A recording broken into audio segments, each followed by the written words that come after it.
So kung bago ka pa lang sa channel ko, huwag kalimutang mag-like and subscribe. Welcome to another vlog of PEMDAS at sa video na ito, mas complicated naman na equations ang isa-solve natin using PEMDAS. So ano nga ba yung PEMDAS? Okay, so ang PEMDAS is an abbreviation. P stands for parenthesis, pwede rin siyang brackets and braces. E is for exponent. Then M and D is for multiplication or division. Either way, pwedeng magkapalit. Kung sinong mauna, we will solve it from left to right. A and S, which is addition or subtraction, pwede ring magkapalit. At kung sinong mauna, we will solve it from left to right. So for example, we have 3 times 4 minus a quantity 4 divided by 2 plus 1 times 6. So unahin natin yung nasa loob ng parentheses according to PEMDAS. So 4 divided by 2, that is equivalent to 2. Tapos, copy natin the rest of the equation. So we have 3 times 4 minus 2 plus 1 times 6. So, dahil wala na tayong nasa loob ng parentheses and wala na ring exponents, we proceed with multiplication or division. In this case, ang next natin na operation is multiplication. Okay, so we solve from left to right. So 3 times 4, that is 12. Copy natin the rest of the equation. So 2 plus 1 times 6. Okay, so meron pa tayo dito multiplication. So we solve this first. So 1 times 6, that is 6. So 12 minus 2 plus 6.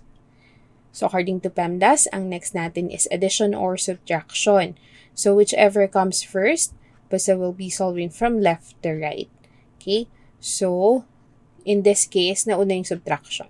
Okay, so 12 minus 2, that is 10, plus 6, that is equivalent to 16. So final answer natin is 16.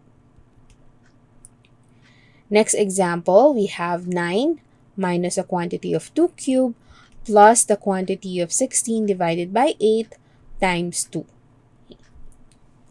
So according to PEMDAS, unahin natin yung nasa loob ng parentheses, brackets, or braces. In this case, unahin natin yung nasa loob ng parentheses, okay, kasi ito yung pinakaloob na equation. In this case, that is 16 divided by 8. So 16 divided by 8, and we have 2. Okay. Next, we solve naman outside the parentheses, but still inside the brackets. Okay, and we have an exponent here. So 2 cubed is equivalent to 8. Tapos, proceed tayo with addition. So 8 plus 2 is equivalent to 10. Tapos, we proceed naman with the operations outside the brackets. So, kopyahin lang natin yan. So, that's 9 minus 10 times 2. According to PEMDAS, next naman natin na operation should be multiplication or division. In this case, multiplication ang meron tayo. So, 10 times 2, that is 20. And then, we proceed with addition or subtraction. In this case, we proceed with subtraction. So, that is 9 minus 20. And our answer is negative 11. Next example, we have 9 divided by 3 times the quantity of 3 squared plus 5 minus 3 plus 2 minus 4.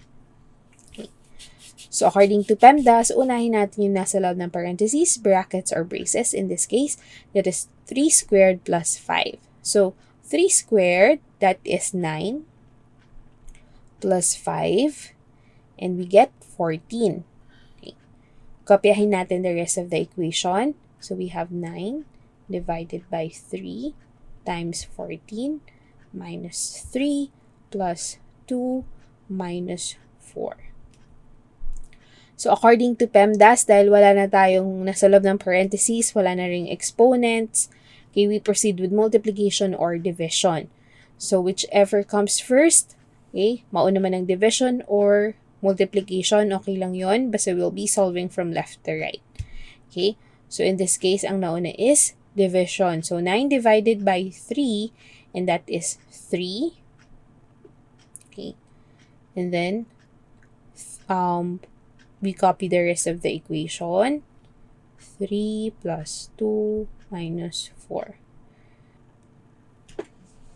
Okay, so next we proceed with multiplication. So 3 times 14, that is 42. Tapos copy natin the rest of the equation.